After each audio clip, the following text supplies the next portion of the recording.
Uh, Perfect. Good morning, everyone. Thank you so very much for having me. Here. It's an honor. Charles, thank you very much. Sam, thank you so much as well. Really appreciate it. Um, so I'm here to talk about cryptocurrency. It is one of the things that I'm passionate about. And just a little background on myself. I got into cryptocurrency, I would say around 2011, 2012.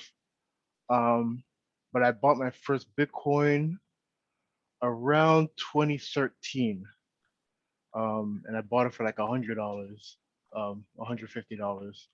Um, and what got me interested in it was my background is in IT and computer technology. I build computers, I build servers, I work with Windows, Linux, and Mac, but I primarily work with Linux. And when you're in the open source community, you know, anything that happens to be open source or really novel, it will fly across your radar some way, somehow. And I came across Bitcoin and I read about it, and I was like, this just makes sense. This just makes sense. But the thing is, articulating it to other people was the challenging part because trying to convey abstract concepts when we live in such a tangible and physical world, could be a bit difficult, you know, and explaining Bitcoin and how it works, especially at that time, because it because it's not just one thing. It has many components to it. It's easy to lose someone, and so learn. I had to learn how to teach it. I had to learn how to convey it properly. And Sam had given me an opportunity at one of his meetings down in Wall Street to actually teach a class on cryptocurrency. And I believe that was a bit successful. It was actually quite successful. Um, and people left the class and they understood it. So I'm going to try and convey this as simply as possible. I sent an outline to Charles in regards to how I'm going to structure it. Um, Now the thing is, I'm actually structuring this based off of my book. I just finished my book. It's Wow. being Yeah, it's being the illustrations are being done basically. And so you know, all things going well, it should be complete, like complete by the end of the month. So yeah, so um, just a quick tally of the room. How many people know about cryptocurrency? I do. Okay, I I do. know a little bit about it. okay, all right, that's cool. So basically, what cryptocurrency is, what Bitcoin is, or Bitcoin was the first cryptocurrency, and what it did is it allowed us to create or assign physical properties to digital assets. And what a lot of people don't realize is that in computing, we had a problem when it came to creating value on the computer. So if you had a poem by Maya Angelou in a text document, you'd be able to Control C, Control V, copy and paste that document nearly in nearly to infinity, right? There's no bounds to how many times you can copy something on a computer, right? There's no aside from space, right? And I use a text document as an example because it's so small. Now, if you multiply that against the internet, right, then that's infinity times infinity, right? And so in an environment like that, you cannot create scarcity. Value is predicated on something being scarce. Right. And what Bitcoin did is with the blockchain is that it added rules to computing. So now you cannot create more than something. There's a finite supply, and there's a finite emission rate of how many of this unit or this asset can be put onto the network. And with these boundaries in place, now we can create value. We can assign value to digital assets. So this is how you come across Bitcoin. You have NFTs, you have Dogecoin, you have whatever else. Now, one of the main arguments that people have in regards to cryptocurrency is it money? Is it a stock? Is it an investment? Like what is cryptocurrency? I'm here to tell you that cryptocurrency is a currency.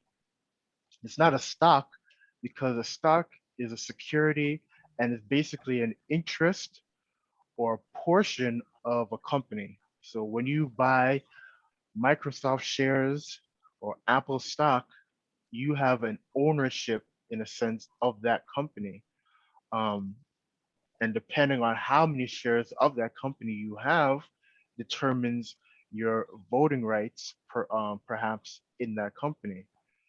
When you buy a Bitcoin or a Litecoin or a Dogecoin or whatever else, you don't have ownership of the network.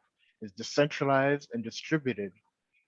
And just like when you own a dollar, it's not necessarily you have a vote on the Senate. You don't have any voting rights. Uh, Having a dollar doesn't give you voting rights, basically. What makes what makes cryptocurrency a currency as opposed to uh, a stock is that it follows certain rules that money has, right? And so one thing is money is fungible, meaning to say if Charles gives me a $20 bill or Sam gives me a $20 bill, they are equal. No one $20 bill from anyone is worth more than the other. Um, it's divisible. Is mean to say um, if I owe Charles, if I'm buying a CD from Charles or a book from Charles, if I'm buying a CD or a book from Charles and the book costs $15 and I hand him a $20 bill, it's divisible. He can give me $5 in change, right? Um, there's a record of account, meaning to say that we can we can assign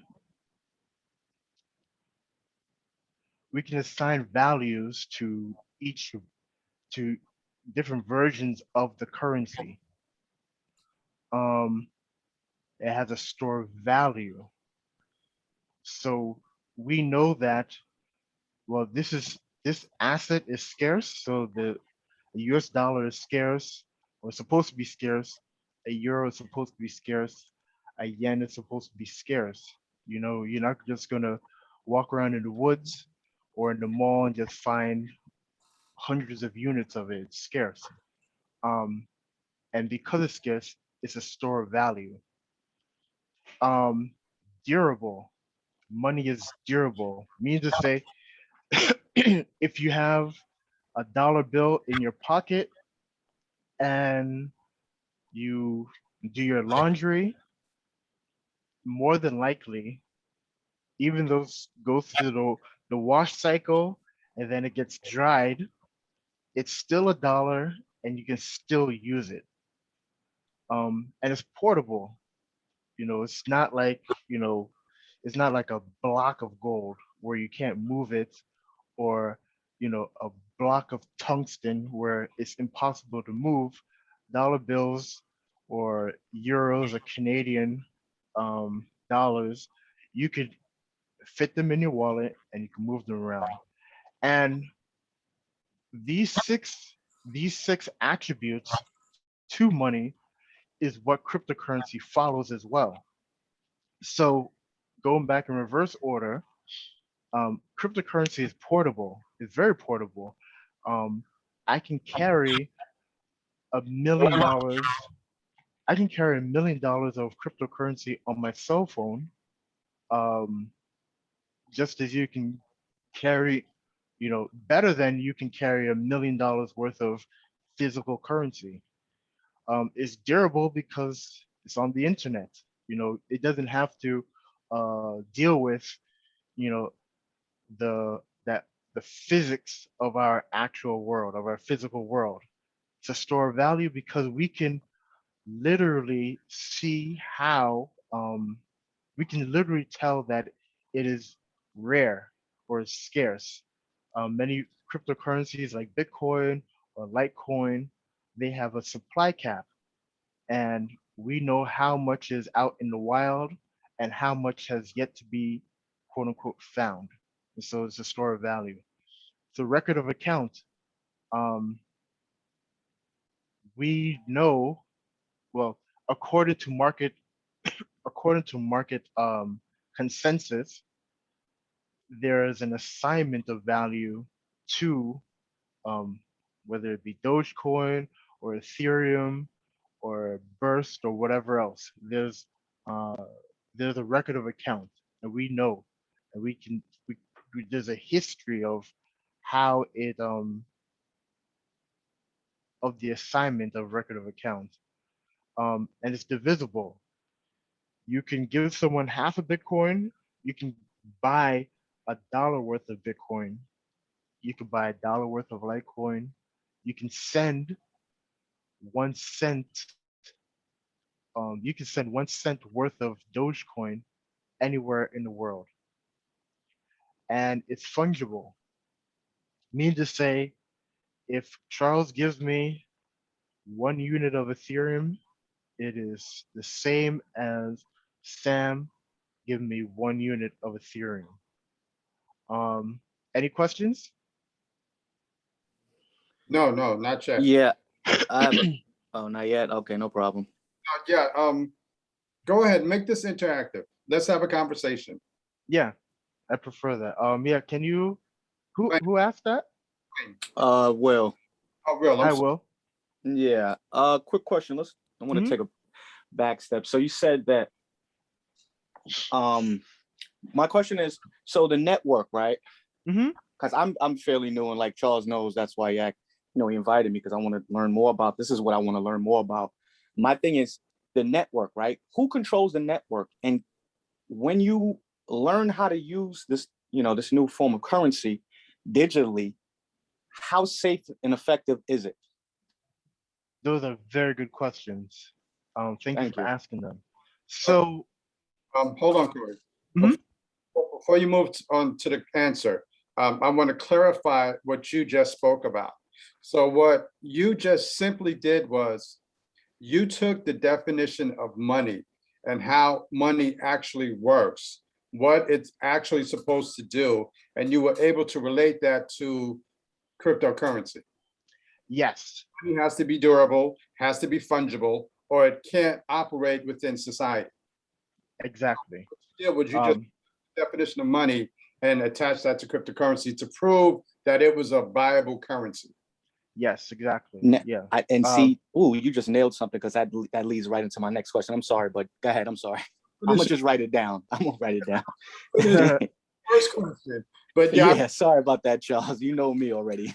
When you know how money is supposed to operate, now we can see it as a viable source, an asset, something that can actually be used and traded on the market. So go ahead, Corey. I just wanted to clear that up. Go ahead, Corey. Yeah.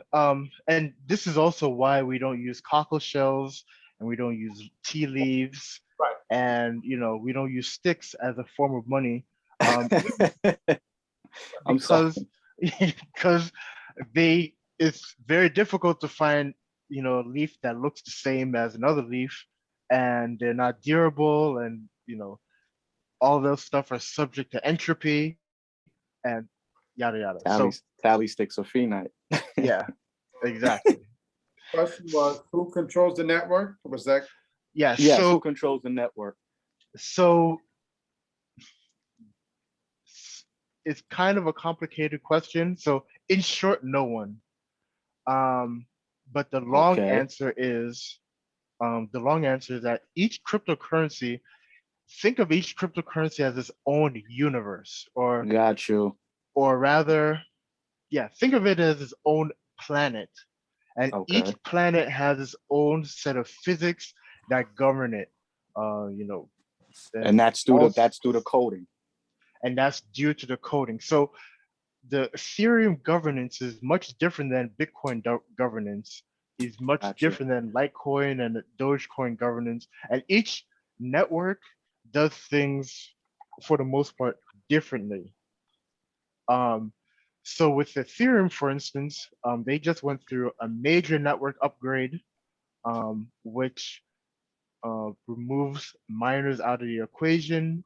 And I'll get to that in a second. They removed miners out of the equation for the most part, and they have instituted a burn rate, which makes it de-inflationary, um, Interesting. and a whole bunch of other stuff as well. But I bring that up to say that in regards to Bitcoin, miners for the most part control the network, right? In the sense that if the coders institute or implement an upgrade to the network, it's up to the miners that to adopt that change, and they vote with their power in a sense. Most cryptocurrency networks are democratic, um, and democratic can fall within two definitions. One definition is, you know, two lions and a lamb deciding what's for dinner, and then democratic can mean, well, everybody has a fair share of of of power and voice and opinion. So in regards to the Bitcoin network, it's democratic in the sense that um, the two lions and the lamb are deciding what's for dinner, and we already know what's for dinner. Um, in regards to like Ethereum, or Tezos, for instance, is more democratic, in a sense. Um, so yeah, depending on the network determines who um, decides the trajectory of the network. But generally speaking, everyone who participates in the network um, make decisions on the network. Does that answer your question? Yeah. Um, kind of get. Yeah, I'm getting what you're saying. Um, can I ask another question? Let me ask you a quick question. So Corey, the Mhm. network would be everyone that's actually using that cryptocurrency. Yeah. So the way, the way that a currency, and we'll get to your next questions, shortly, William. No, that's fine. The way that a currency traverses the network, right? So when you buy, when you buy, McDonald's or Golden Crust or whatever, right? You use your debit card or you use cash, and there's no real. The cash is just outstanding cash that's circulating in society, um, or your debit card is the bank telling another institution that, hey, this person had this, and then it's going over there.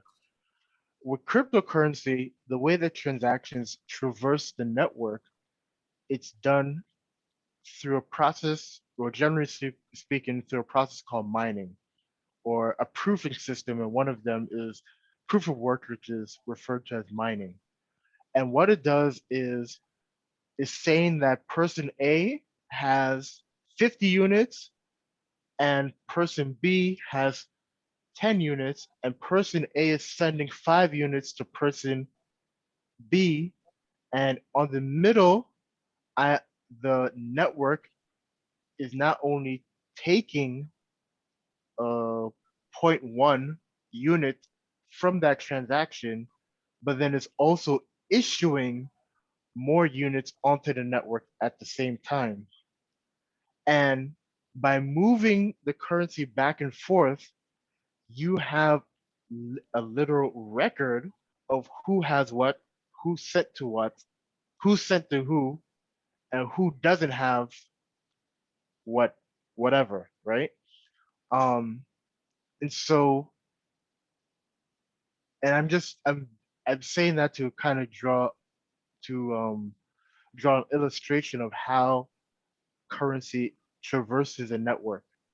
Um, and this works for the most part on all cryptocurrencies, where you have this ledger, you have someone's address and another person's address, and the currency moves back and forth. That Um, bas mhm. that basically you basically that leads to me opening up the next question. So you said ledger, right? And that was my next thing I was going to hint on. So you have a ledger, right? It's on the network. So one of the reasons why the banks are kind of mad is because now you can do business without them and they can't tax you, correct? That is not true. So you can be charged fees using Bitcoin. So you have to define taxation, and taxation in a general sense is whenever you sell something. Um, so, like for instance, if you bought a house and then you sold it for more money, you're taxed on that. If you bought stocks and you sold it, you're taxed on that. With cryptocurrency, if you bought Bitcoin at $100 and then you sold it when it's $60,000, that's a problem. You're gonna get taxed on that as capital gains. Um, the the sticking point in regards to the government, in regards to taxation of cryptocurrencies, is that we have something called like kind. And like kind is Bitcoin is equivalent, not in value, but uh, in terms of asset type to Ethereum, to Litecoin, to Tezos, to whatever else, right? And it is not uncommon. It is actually extremely common for people to buy and sell cryptocurrencies with other cryptocurrencies. And so for a taxation authority to ask for a tax on those exchanges, it means that you would have, unless they're accepting cryptocurrency as a form of tax payment, it means that you would get double taxed for rolling back your transactions to pay them. You understand? Now, Yes.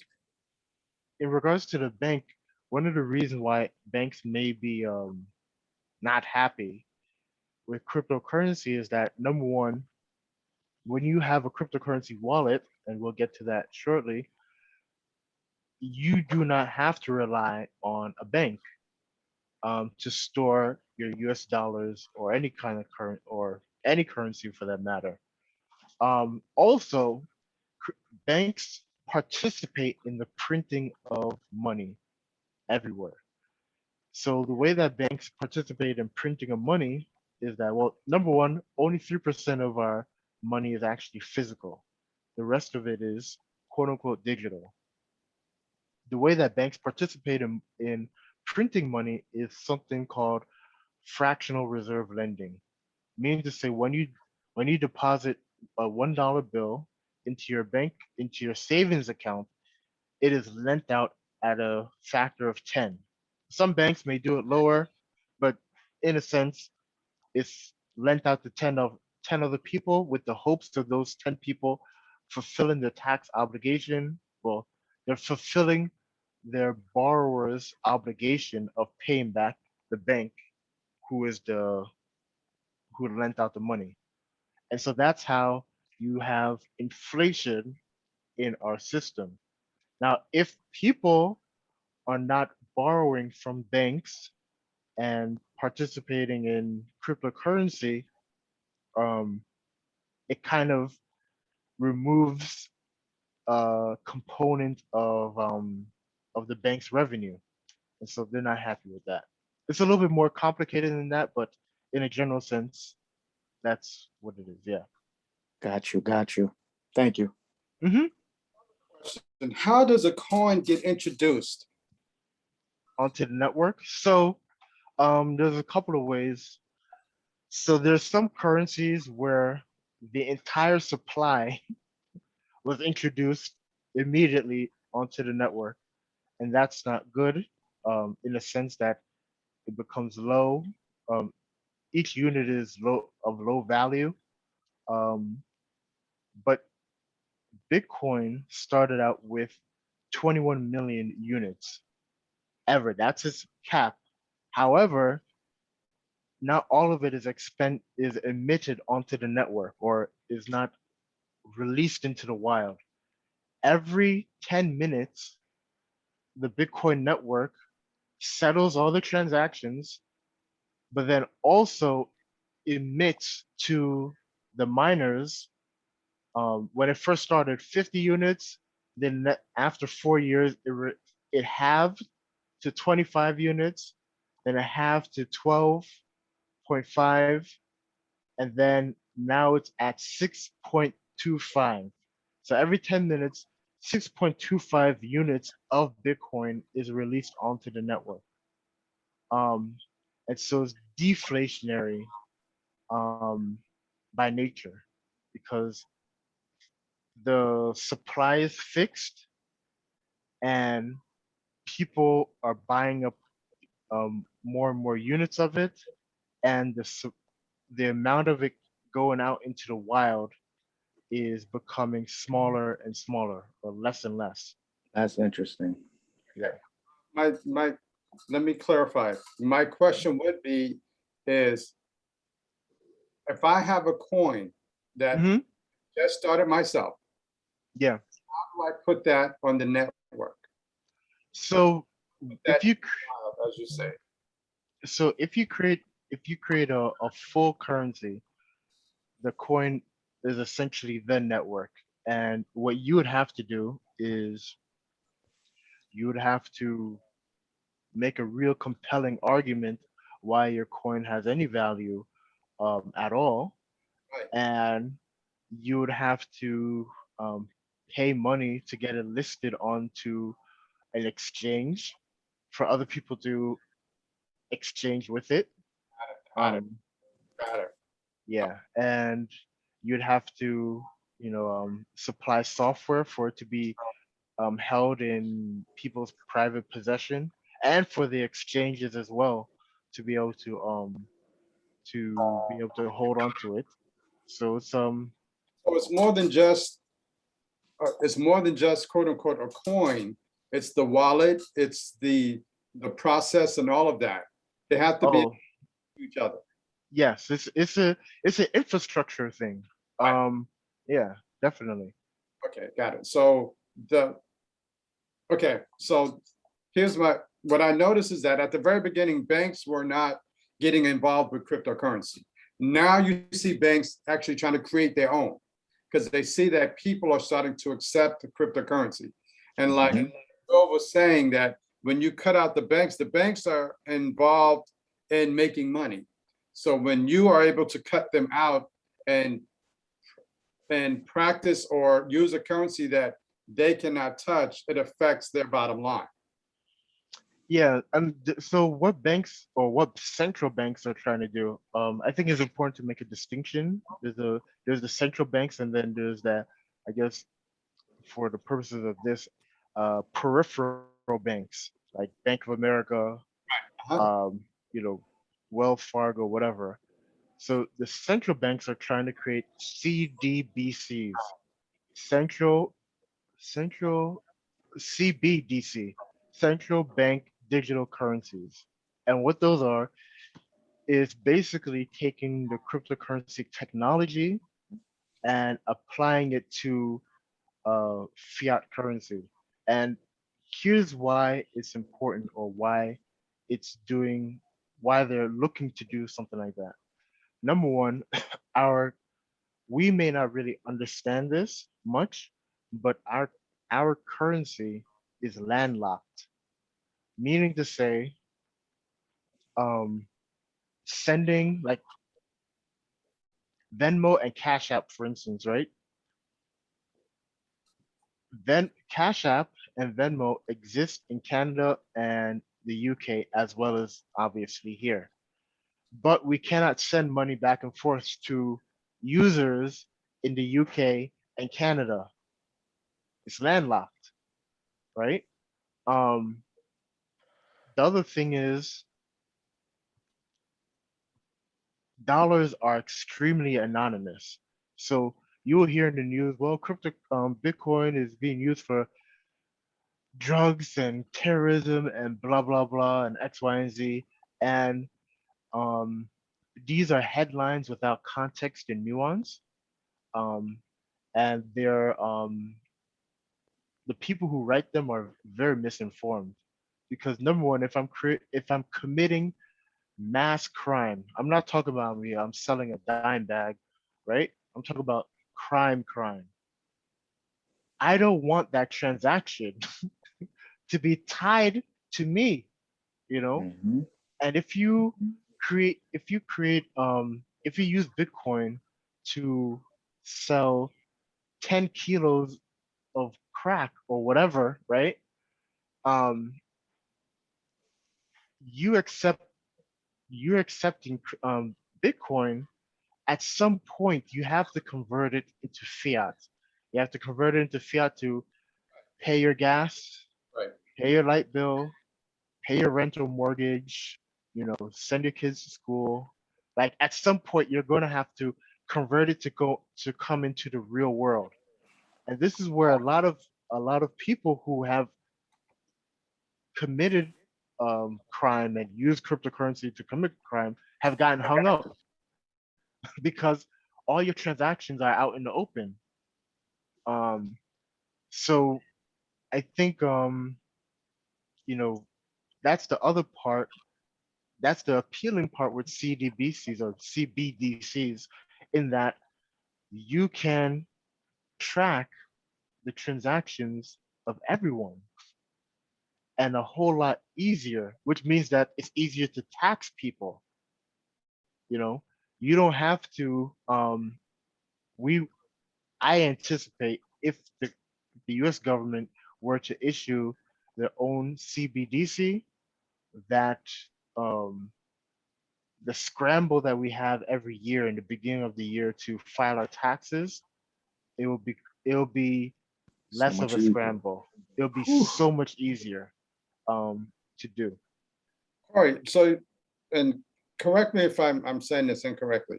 Are you Mhm. saying that as long as I use my cryptocurrency with other members, there's an anonymity? No, there's no. It's pseudo-anonymous.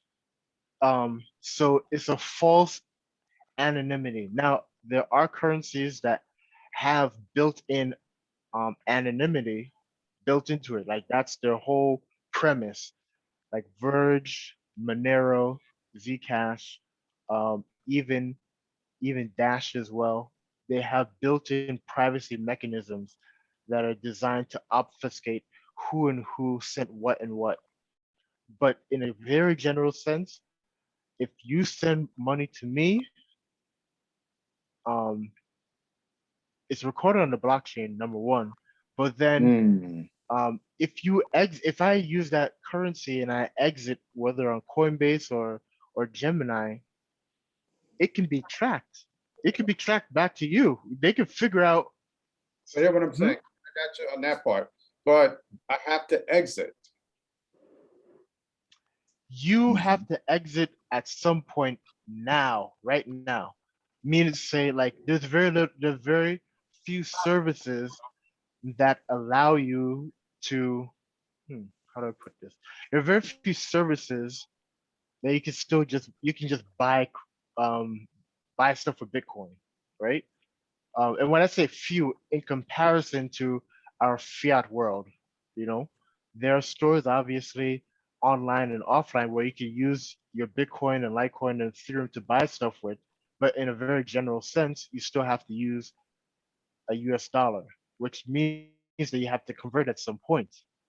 So to answer your question, um, yes, it's pseudo anonymous, but if a forensic accountant who's familiar with cryptocurrency needs to find out who you are, um, It's they very can find easy. out they can find out who you are, not easily, but they can find out who you are um, within a month or so. Mm. Right. Yeah. That's, and This. okay, what I'm looking at is, this is a rabbit hole. I didn't think it would be this complex and this, Yeah. This but thing Yeah. is more sophisticated than I thought, and I understand exactly what you're saying, but it's open questions, and which is, I get it. What, okay, so we're gonna bring it down just a notch. Okay, no problem. What creates the value of the coin? So if Okay. coin is $1 today and tomorrow is $2, what causes that? Is it scarcity? Because when I look at Elon Musk just bought Dogecoin, right? Was it Hmm. Elon Musk? He bought X amount of Dogecoin, and then a couple of weeks or about 4 weeks later, he sold. So I think he drove up the price so that other people were scrambling to get what was the remainder of it, and then he sold off because he Um, his Dogecoin, the amounts that he had. so basically you're asking what makes cryptocurrency valuable or have any value. Yes. So um all right, so this is actually a very good question. And I love answering it actually. So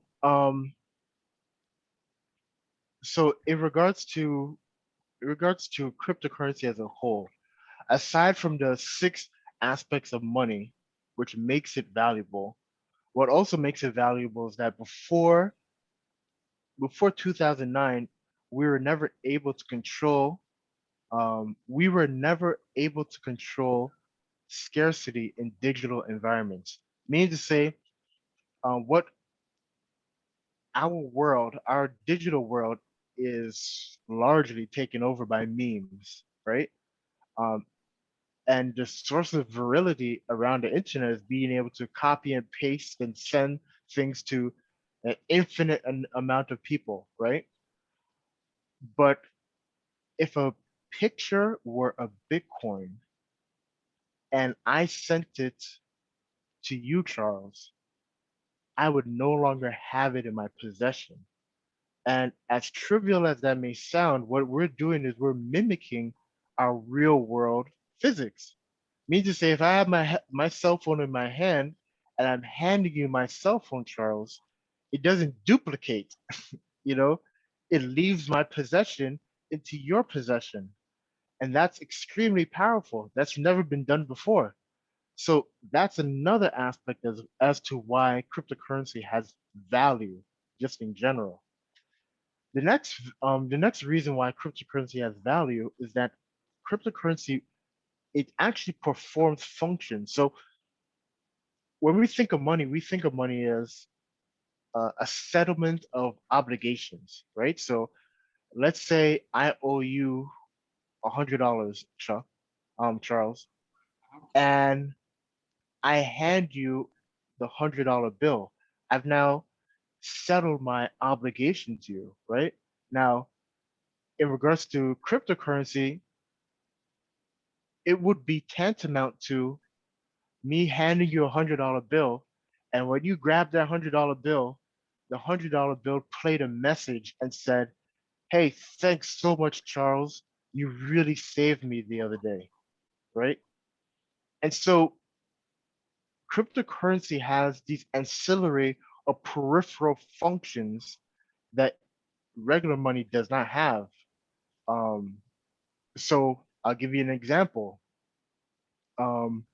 there's a currency called Coin, which functions not only as a store of value or as a vehicle of value transfer, an instrument of value transfer, but it serves as a mechanism for a decentralized Dropbox service, or like a Google Drive service.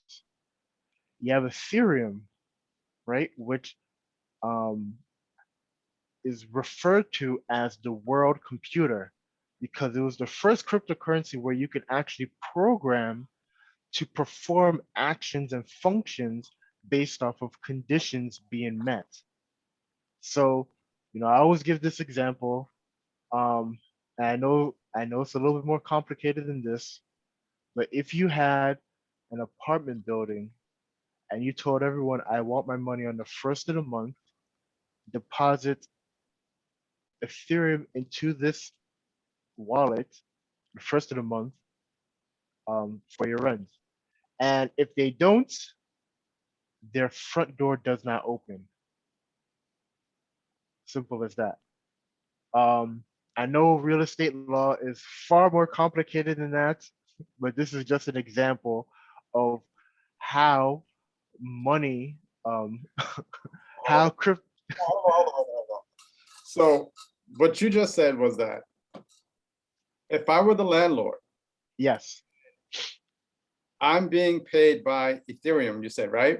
yes, But I programmed my Ethereum to set the parameter that if apartment 1A did not deposit my rent by the first, being that my building is automated, yeah, that Ethereum program could actually lock the front door.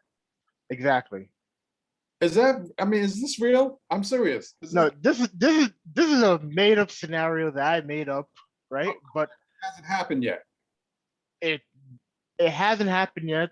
I But don't think it should happen. But I brought that up, I made up that scenario to demonstrate um so we're the talking I huh? automation.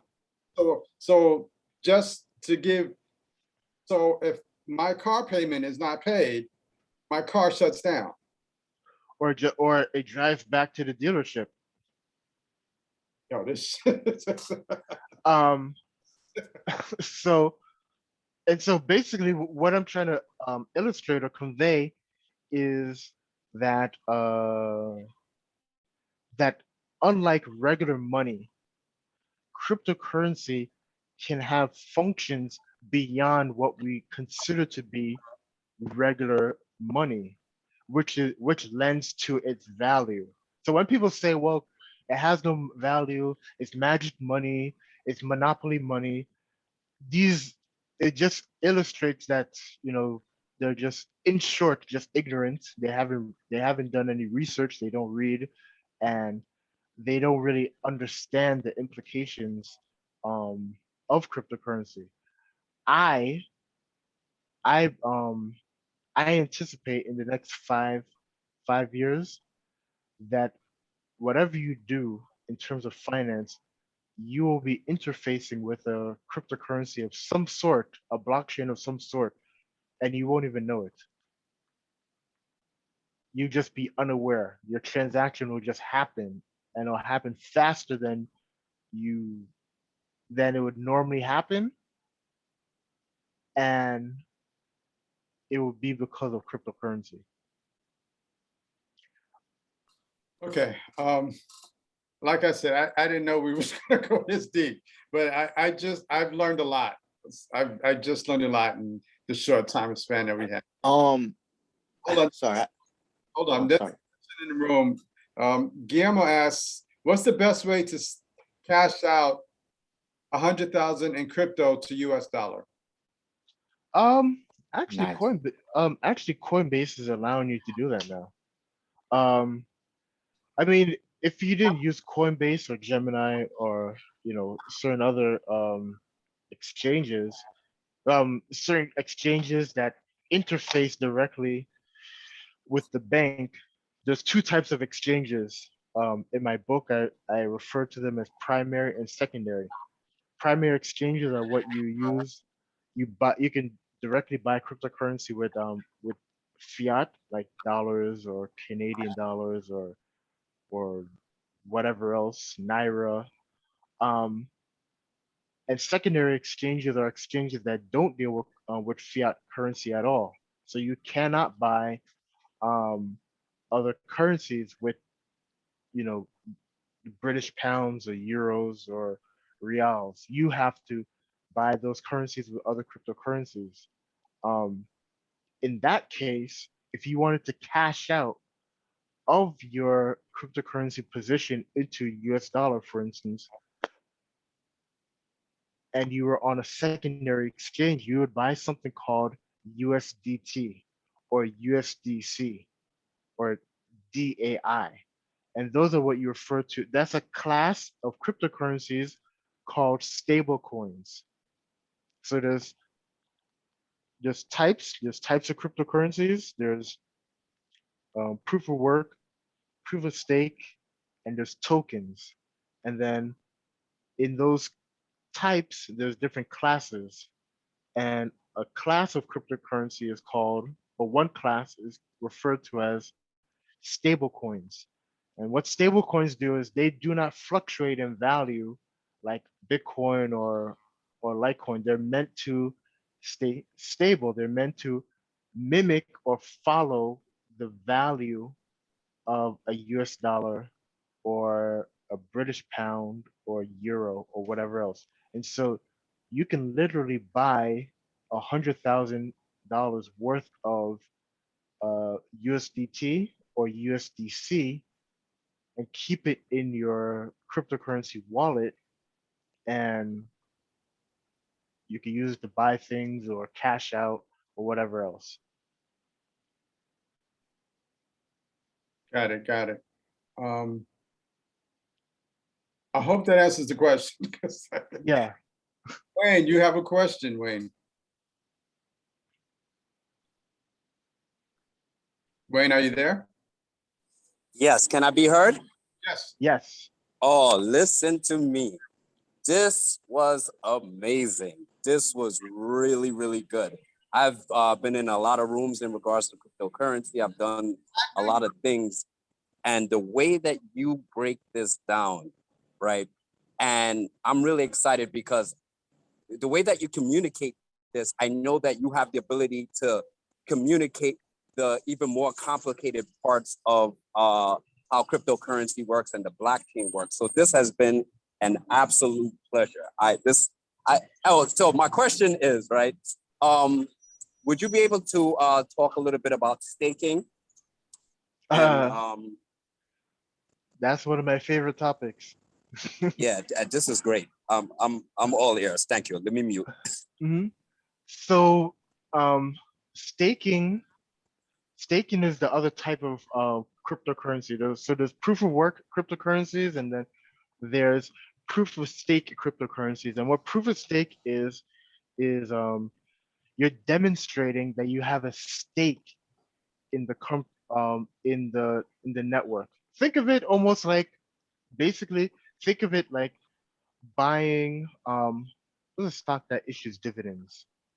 Like, let's say Disney issued dividends, right?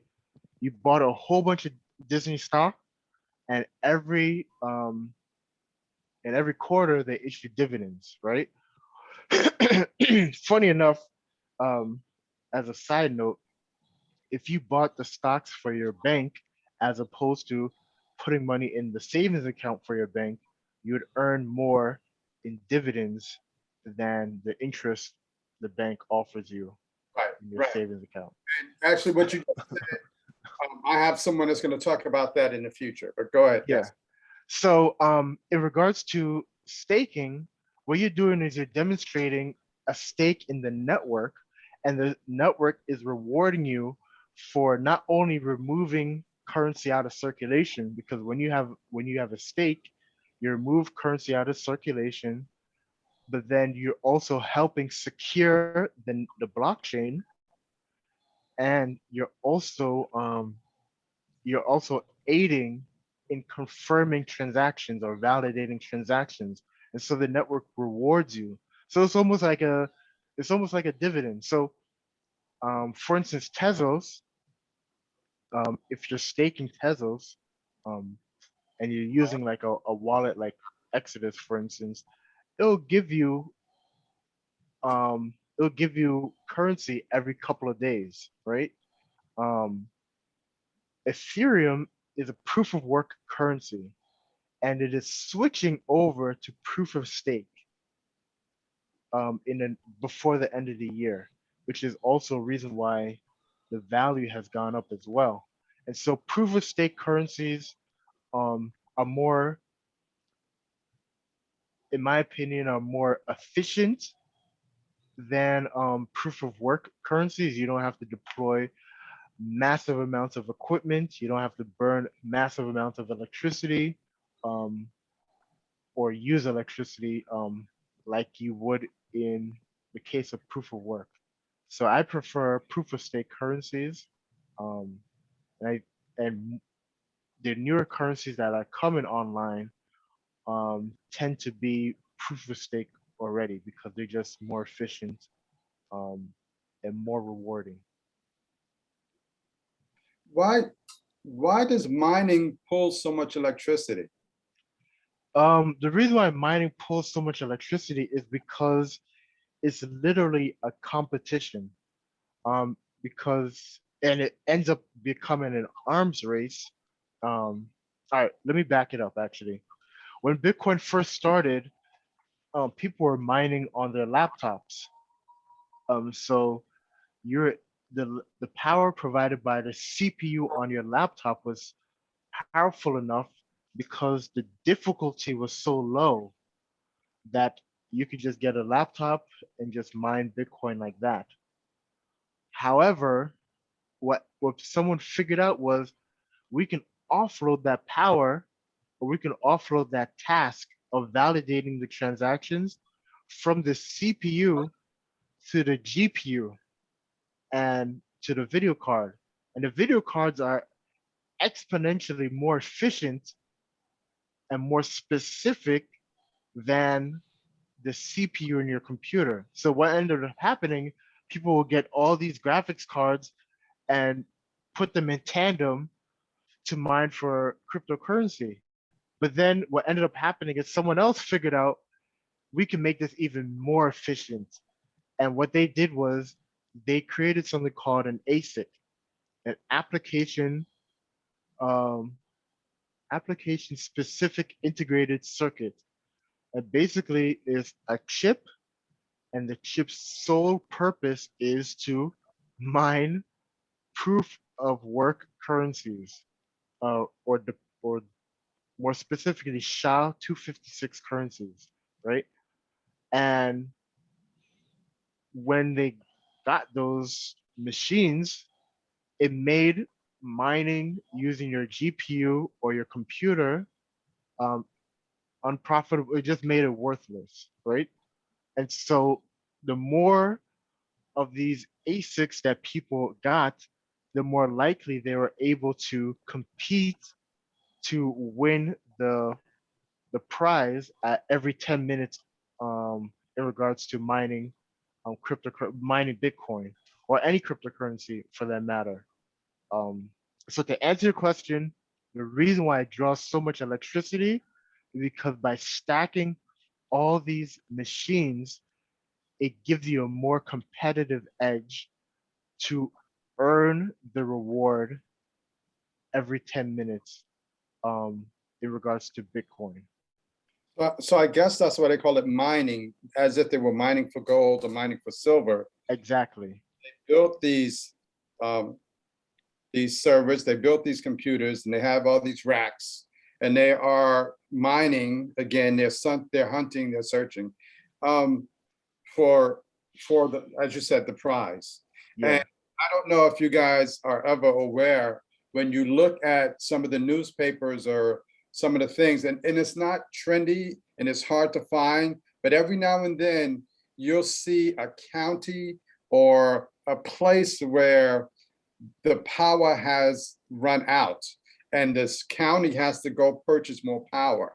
And what they'll do is they'll find someone in their county that has a mining department set up in their home or in their garage? Yeah, so in regards to that, like we had an issue actually in upstate New York, um, where the people were like, well, we don't want magic money mining in our neighborhood. And the thing is, what people don't really realize is that with cryptocurrency mining, you want to go to places where electricity is cheap. Remember, this is a business, and you want your profit margins to be mighty healthy. And so you want to be in a place where the electricity is cheap and cooling is cheap.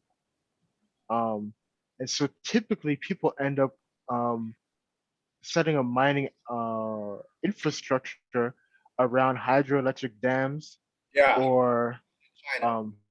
yep, Yes, right. or places where they have excess electricity on the grid already that they're not just burning off.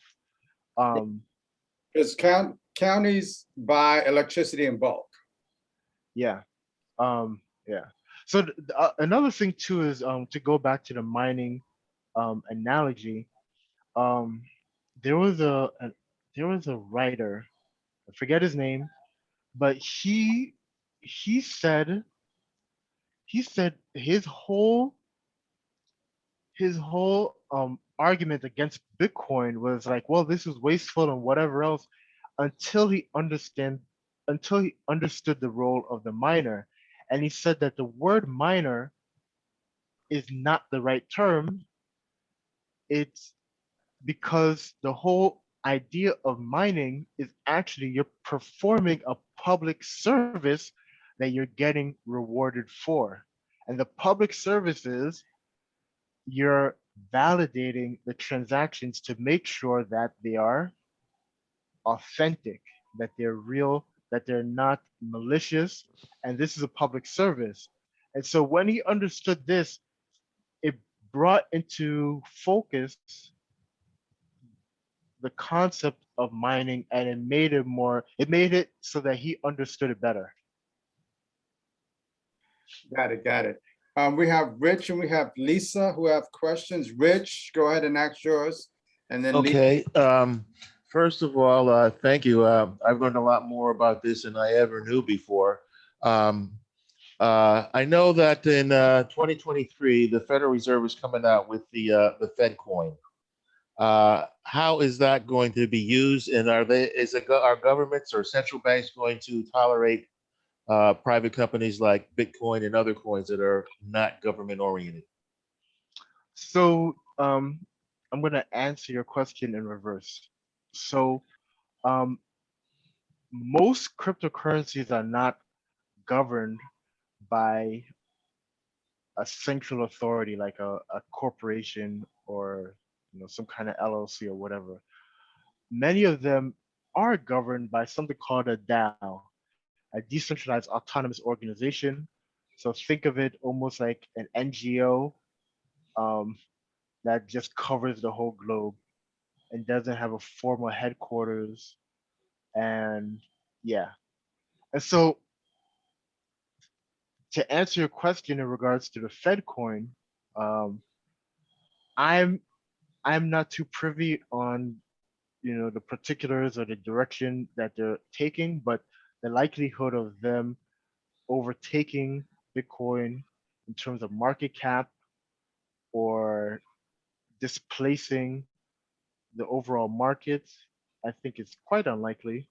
Um, but I do see it being used widely as a tool of reconciliation, um, not only domestically but across the globe. If you think of like services like MoneyGram and Western Union and TransUnion and whatever else, and the fees that they take in regards to transferring money from one place to another, if you can just transfer that vehicle of value from one jurisdiction to another relatively seamlessly, um, it could really put those kind of businesses out of business. It can also help banks reconcile their debts because not only do banks lend to the general public, they lend to each other. Um, and if they can have a medium like a Fed coin to lend back and forth to each other, um, you know, it just makes life easier. So I guess to answer your question in regards to the Fed coin, um, I think by that time our financial systems will become more seamless and more frictionless by then, and the Fed coin will just add to that Won't the Fed coin basically put commercial banks out of business because when the Fed prints money, they go to commercial banks?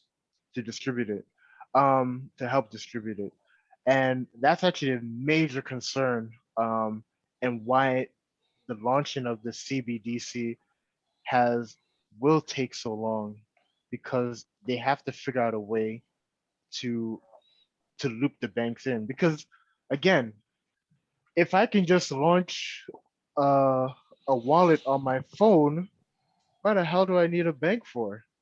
It Hmm. doesn't make it kind of eliminates that middleman that we thought we knew, or that we thought we needed.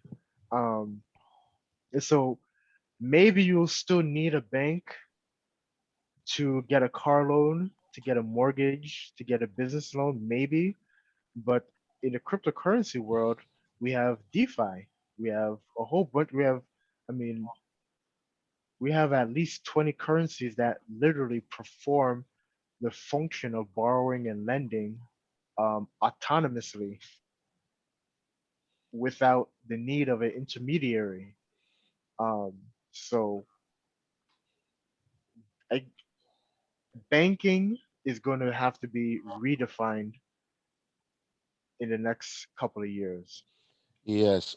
And last question. In China, they're already using crypto and through the phone to basically monitor people's behavior. Hmm. They know who's been good and who's been bad, and your ability to buy and sell can be curtailed. Hmm. Um, is this something we really want? Yes and no. More, or rather, let me say no and yes. Um, so in China, even before this, they had something called WeChat and QQ, and WeChat is like they're referred to as super apps. So it's like Facebook, Instagram, Twitter, Cash App, Venmo, all rolled into one. And what they do, what people are able to do is they're able to pay people, they're able to pay people, like right from the app. They're able to do all sorts of commerce right from the app, and they are able to, bypass the banks. But I guess what's going on in China in regards to the CBDC that they're trying to roll out, the digital yuan, um, is that with those companies, they probably had to, I guess, the equivalent of our subpoena. They had to subpoena those companies, for records and, transactional records, for any one user. Whereas with a CBDC, if you give someone a wallet, and the wallet is not a random string of numbers, or rather, the wallet is a random string of numbers that's tied to someone's identity, right? Mhm. You don't have to, um, you don't have to subpoena nobody. You just look on the blockchain, and you can see exactly where their money is coming from and exactly where it's going. And Mhm. from a government perspective, that's perfect. They've been looking for this for years now. um, on a personal level, I think I think free citizens need to have the freedom to make mistakes. I think free citizens need to have the freedom to commit crime, um, because crime is very crime to a degree is subjective, right? Meaning to say, if I buy if I were to buy weed, I don't smoke weed, I don't use weed, but I'm just using it as an example. If I bought weed, yes, it's a crime, but is it a crime that my life should be destroyed over? not per se, not really. And so this is going to be a social debate over the next coming years where our transactions that were once private, like when when we went to McDonald's and bought 50 chicken McNuggets, you know, they were once private. Now they're being scrutinized by people who don't really know who they don't know your whole context, basically. So I think it's cool. I think it's interesting because when you want to send remittances to your family or to do business globally, having a medium like a CBDC is great. But then at the same time, the con of having such a mechanism is that there will no longer be anonymity. So Yes. Well, thank you. And Mhm. at some point, programmable currencies that can be dated, so you have to spend them within a particular period of time. I'll shut up now, but Yeah, yeah. Lisa, your question, and then we're going to close out.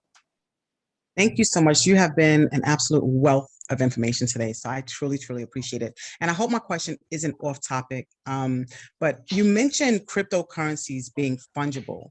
Are you familiar with non-fungible tokens and how to purchase and monetize NFT real estate? Oh, so that is not off topic. Thank you very much for asking the question. I am familiar My with pleasure. it. I do plan on releasing NFTs soon. Well, let me before the end of the year. Um, yes, I mean, it just makes sense. NFTs for real estate, for healthcare records, for um, for car registration. It just makes sense because and I think for people who don't really understand or get NFTs, they're like, well, it's just a JPEG and I can take a picture of it anyway. That's really not the point. The point is ownership and demonstrating that you have ownership of something. And because we're on the internet and everything is just, this river, this sea of information that just sloshes all about, we don't really we don't really think of anything having any value or having any ownership. People don't really think of someone owning a meme. Um, in regards to NFTs now and why they're valuable and why um, they're here to stay is that if you think of the metaverse, the promise of the internet where people are able to interact in virtual reality, um, how would you demonstrate, well, I own this car in VR or I own this whatever, this sword in World of Warcraft, right? And you're just trusting that the the company that had issued a video game is going to keep a record of account of who owns what. And this was something that people were doing before NFTs came around. They were selling their digital items on eBay. They'll sell it on eBay and then meet up in the metaverse in the World of Warcraft or the Diablo and trade the item. Um, so what will happen is that you will start seeing NFTs filter into video games, and once that happens, it's actually going to really click for people what the value of NFTs really are. So we're still in the baby stages, by the way, for everything, cryptocurrency and NFTs. We're still in the baby stages. We haven't really seen the real applications yet. Does that answer your question? It does. Thank you so much. I appreciate it. Mm-hmm. Um, you guys have been great, wonderful. I My think Sam has a question. I'm not to interrupt. mind is like boom. Sam, you have a question? Yes, I did. Go ahead. Ron. My question is brief. It's two parts. When cryptocurrency first came on the scene, one of the criticisms was that it was too volatile and unstable. So my question is, can people still make the argument that cryptocurrency is volatile and unstable? That's part one of the question. And part two, for those interested in investing in cryptocurrency, what guidelines or recommendations would you give? Okay. So in regards to the volatility, I think people are not thinking long term when they make that argument. I'm not saying you, because just those people in general.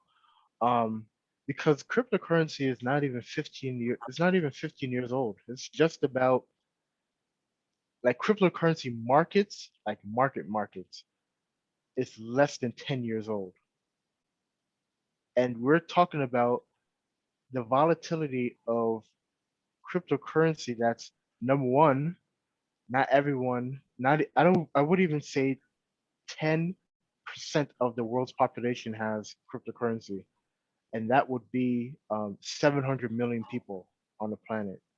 Um, I don't even believe. Um, I think it's hard to say that even 250 million um, have cryptocurrency. So you're using a small sample size of people and their temperaments and their needs and wants and their perspective and context to drive a market and say, well, it's volatile. No, well, the market is still small. Um, and especially when you compare it to well-established markets like the CAC or the FTSE or the NYSE. Those markets are those are 100-year markets, you know, and they have companies listed on them that are also 100-year-old companies as well. So the comparison um, is not fair, and it's not a fair comparison.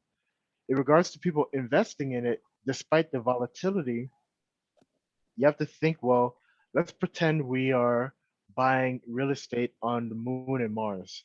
How would you value those properties? Well, you have to factor in how would we get resources there, the lifespan of the resources, you know, um, what can we do with the materials on the moon or on Mars to do in situ, construction or whatever, right? So there's all these different factors, and so the values are going to swing drastically all over the place.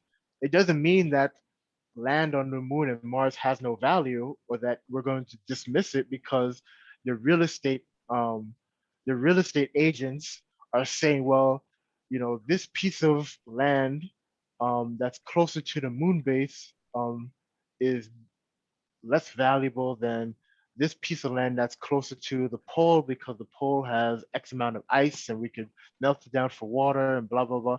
It doesn't mean any of that. It just means that the market has not settled yet. And to answer your second question, um, for people who are looking to invest, the market has not settled yet. It's still young. Um, and so it's not only still young, but the applications for cryptocurrencies are just now clicking. They're just now beginning. You're seeing what I like in cryptocurrencies too. I liken them to elements on a periodic table. And just imagine a world where we only had carbon or hydrogen. We wouldn't be sitting here right now.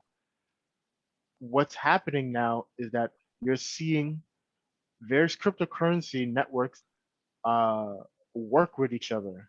They're forming bonds, and things are coalescing where value will be realized exponentially. So you're going to start seeing people getting loans for homes on platforms like Aave or like Celsius. You're going to start seeing people buying cars in Bitcoin. It's going to become commonplace. And only when you see stuff like that happen will the market actually become more stabilized. Does that answer Thank your you. question? Yes, it does. Thank you very much. Mm-hmm. Okay. we went over the time, but it was just some complex information that was placed to us. So I'm just, like I said, my brain is exploded. Corey, we have to bring you back. Is this possible? Yes, sir. Quick questions, and then we're going to close out. When is your book coming out? How can we get it? So it's done. So it's done. Like it's done in regards to my part. Like I, overcame all the all the writer's block, all that stuff. It just needs the illustrations, and then I could either, I don't know, I'm not sure. I was thinking about putting it out on my birthday, which is November 16th. But I may choose to do it sooner. So Will you let us know? I will let you know, basically. The hard copy, will it be an ebook? It will be both. I got it. So we can actually go into Strands and pick up a copy, or you'll be able to get it delivered to you via Amazon. Amazon. Got it. Okay, got it. Yeah. So let us know so we can put that out there and let people know. So you've touched a whole lot of things. I have some questions that I'll talk to you about. What I'm going to share with the room is that Corey is working on something major, and we cannot talk about it, but it's going to be big. Just want to let you know how important Corey's work is. And when he's ready to express it and explain it, it's going to shock your mind. I'm just letting you know now. Corey is that brother that he knows his stuff, as you can see. And this is why we bring people that know what we're going to be learning about and what we're trying to truly understand. Corey, I want to thank you so much. You're a powerful brother. What you did was you gave us understanding and explanation, but you also gave us more questions, and that's a good thing. Good thing. And that's what education is all about, learning what you don't know. So we want to thank you so much for this, and we're going to bring you back. So because I want you to talk about blockchain, what that actually is. So we're going to speak about it, set up another date so you can come and talk to us about all of this. So Corey, can you be our cryptocurrency person for the group? Certainly. There you go. Certainly. Talking about. All right, so guys, give Corey his shout outs. Thank you. Hands out. Corey, thank you so much. Thank you. Thank you so much, Charles. Really appreciate it. Corey, I need to talk to you about